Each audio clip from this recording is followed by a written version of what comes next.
செடி பிரச்சனை எதுவுமே இல்லை. வேறு சம்மந்தப்பட்டதெல்லாம் எதுவுமே இல்லை. சாகிறதெல்லாம் கண்ட்ரோலாக இருக்குது. செடி நல்லா வளர்ச்சி, ஈல்டு நல்லா கொடுக்குது. இந்த அபிமான் மருந்து வந்து நல்லா கேட்குது. நட்டு 2 மாதம் ஆகுது. இப்போ தான் ஃபஸ்ட்டு குவாலிட்டி. இப்போ தான் பறிச்சுட்டு இருக்கிறாங்க பின்னாடி.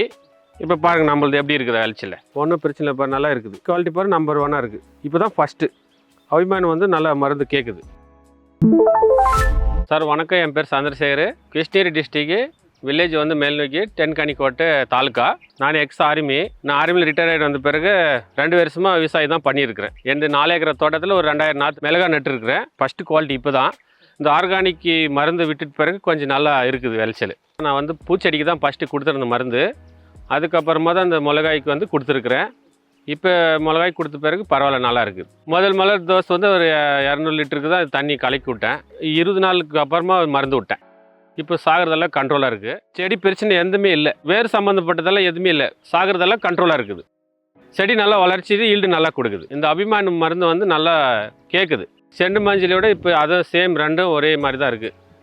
வேறு மருந்து இது விட்டு பிறகு, அபிமான் மருந்து விட்டு பிறகு இப்போ செடி கண்ட்ரோலாக இருக்குது. நட்டு 2 மாதம் ஆகுது. இப்போ தான் ஃபஸ்ட்டு குவாலிட்டி.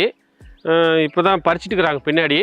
இப்போ பாருங்கள் நம்மளது எப்படி இருக்குது விளைச்சல. ஒன்றும் பிரச்சனை இல்லை, இப்போ நல்லா இருக்குது. குவாலிட்டி பாருங்கள் நம்பர் 1 இருக்குது. இப்போ தான் ஃபஸ்ட்டு அபிமான் வந்து நல்லா மருந்து கேட்குது.